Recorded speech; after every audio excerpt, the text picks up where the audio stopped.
Hello friends, effective Odia channel रो computer fundamental series chapter 6 रे आपन को बहुत बहुत स्वागत। तेबे आजिर वीडियो रे आमे देखिबा components of computer.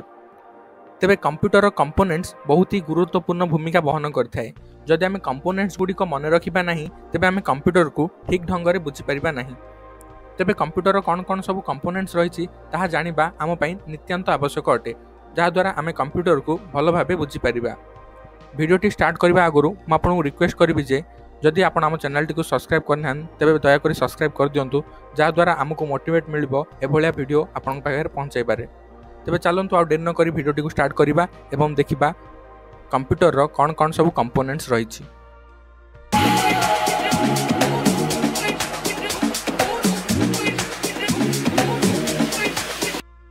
Computer components are the essential parts need to build a working computer.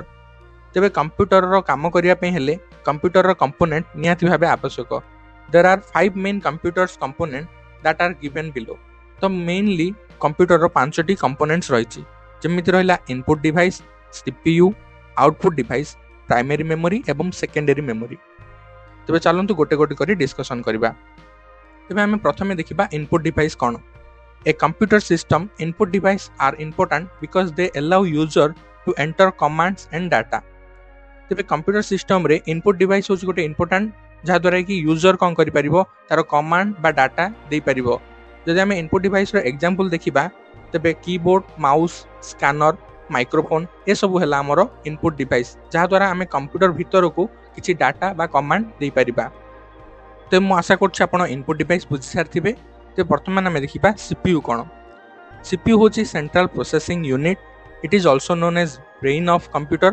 माने सीपीयू रो अन्य नाम आम कंप्यूटर मस्तिष्क मध्य कहि थाउ। It controls operation of all the components of a computer. CPU कौन करे ना, जतिक भी हमर कंपोनेंट्स अच्छी से कंपोनेंट्स को लेकिन ऑपरेशन करिबारे साहाय्य करिथाय। CPU comprise some components control unit, arithmetic logic unit जार शॉर्ट फॉर्म एएलयू एवं तापर रहला हमर रजिस्टर। तेबे एठी कौन कुआ गला ना, सीपीयू मध्य बहुत सारा यूनिट अच्छे, जेभली कि कंट्रोल यूनिट रहिला, अरिथमेटिक लॉजिक यूनिट एवं रजिस्टर। आपण चित्र माध्यम रे मध्य देखि परथुबे सीपीयू मध्य बहुत सारा कंपोनेंट मध्य रही अछि। तेबे हम ए कंपोनेंट विषय रे सीपीयू रो जो सेपरेट वीडियो अछि सेठी हम डिटेलली डिस्कशन करिबा। तेबे आपण एठी एतिकी मन रखंतु, सीपीयू कोन करछि ना सब ऑपरेशन को मैनेज करिबारे हेल्प करछि सेंट्रल प्रोसेसिंग यूनिट। तापर रहला हमरो output device. Output device are hardware components of a computer system. They are used to show or send the data from PC to user or any other device। यार अर्थ कौन? Output device गोटे hardware component जहा द्वारा कि computer रू user data देखि परिबो। जदि हमें देखिबा जिबा आउटपुट डिवाइस रो एग्जांपल ताहाले हमर रहबो स्पीकर, प्रोजेक्टर, प्रिंटर, मॉनिटर ए सब हला हमर आउटपुट डिवाइस, जहा द्वारा हमें किछि इंफॉर्मेशन स्क्रीन रे देखि पाउछन्ती। ये सब थिला हमर आउटपुट डिवाइस, जहा द्वारा हमें स्क्रीन रे हमर इंफॉर्मेशन देखि पाउछन्ती। तापर हमर कंपोनेंट रहला primary memory. The CPU has direct access to primary memory, sometime refers to a random access memory. जेभली हमें देखिथिले सीपीयू सबुजा कंपोनेंट को मैनेज करिथाय, तेबे सीपीयू डायरेक्ट एक्सेस रही थाए प्राइमरी मेमोरी को। प्राइमरी मेमोरी रो अन्य नाम हला रैंडम एक्सेस मेमोरी, जार शॉर्ट फॉर्म होछि RAM। The data and instruction that are currently being processed and kept in primary memory। यार अर्थ कौन? जहाँ भी डाटा एवं इंस्ट्रक्शन रही है ताहा प्राइमरी मेमोरी रे स्टोर होई रही है। The data and instruction are accessed by the CPU from primary memory when computer program is running। The information is removed from the primary memory once the program is completed। यार अर्थ कौन? CPU से पर्यंत primary memory data को use करिवो जो पर्यंत system T on अछि। जितेबेले आपण आपनक computer को बंद कर देबे सेतेबेले प्राइमरी मेमोरी सबुजा इनफॉरमेशन सबुजा डाटा डिलीट होई जिवो बा रिमूव होई जिवो। तो प्राइमरी मेमोरी रो बेसिक अर्थ कोन रहला ना, जितेबेले पर्यंत आपनक कंप्यूटर रन अछि सीपीयू से पर्यंत आपनक प्राइमरी मेमोरी डाटा नै से प्रोग्राम को एग्जीक्यूट करबा चेष्टा करिवो। जितेबेले आपनक कंप्यूटर बंद हो जिवो से सब इनफॉरमेशन को रिमूव करि देबो, जा द्वारा सीपीयू आउ एक्सेस करि परिबो नाही। एवं पुणी थर जदि आप डिवाइस को ऑन करेंगे और किसी भी ऑपरेशन परफॉर्म करेंगे तो पुणी सीपीयू आपनकर प्राइमरी मेमोरी को व्यवहार करिवो। तो प्राइमरी मेमोरी मुख्यतः दुई प्रकार अटे, जेमिति रहला RAM जोटा आमर देखिथिले रैंडम एक्सेस मेमोरी, एवं द्वितीय रहा रीड ओनली मेमोरी जहाँ रोम कही था। तेज चलतु देखा RAM कौन। RAM is the most common form of primary memory and used to store data and instruction that the CPU wish to access frequently।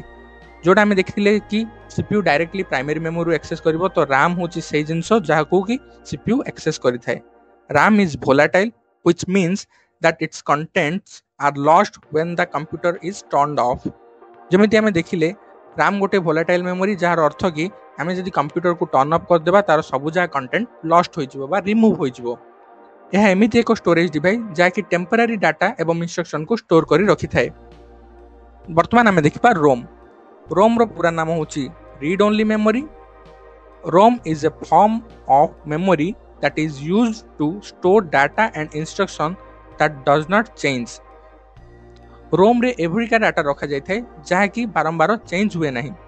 ROM is non-volatile, which means that its contents are not lost while the computer is turned off। यार अर्थ कौन?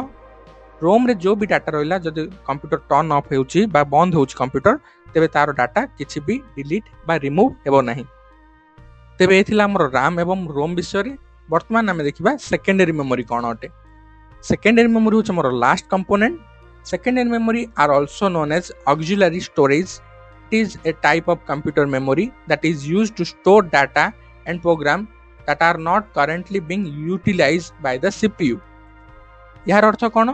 Secondary memory एभली data रही थाए जहाँ कि हमर CPU बारंबार use करि न थाए। जेतेबेले CPU को दरकार पड़िबो सेतेबेले सेही डाटा को नै से यूटिलाइज करि थाए। In contrast of primary memory, secondary memory is non volatile which means that its content are not lost when the computer is turned off। यार अर्थ कौन ना सेकेंडरी मेमोरी जहाँ भी डाटा थिबो से केबे भी लॉस हेबनी काहे ना ये होची नॉन वोलेटाइल मेमोरी। जदि हमें सेकेंडरी मेमोरी किसी एग्जांपल देखिबा तेबे hard disk drive, solid state drive एवं CD जोटा को हमें ऑप्टिकल ड्राइव, DVD एवं USB ये सब हला एग्जांपल सेकेंडरी मेमोरी रो। तेबे एई वीडियो रे आमे डिस्कशन कले कंप्यूटर रो कोन कोन सब कंपोनेंट रहिछि एवं सेमानंगर काम किपर रहि थाए। तेबे लास्ट आपण देखि पाउछि गोटे डायग्राम अछि। इनपुट डिवाइस रु किछि डाटा गला परे CPU बा सेंट्रल प्रोसेसिंग यूनिट को से प्राइमरी मेमोरी डाटा एवं सेकेंडरी मेमोरी डाटा नै आउटपुट बाय यूजर स्क्रीन रे ताकू प्रेजेंट करि थाए। तेबे एई वीडियो रे मु आशा करछि आपण बुझि सारथिबे कंप्यूटर रो कंपोनेंट्स कोन एवं सेही कंपोनेंट्स किपरि वर्क करि थाए बा किपरि काम करि थाए। जदि आपन ए वीडियो रे कोनोसी भी डाउट थिबो हमहु कमेंट माध्यम रे लिखि जणांतु।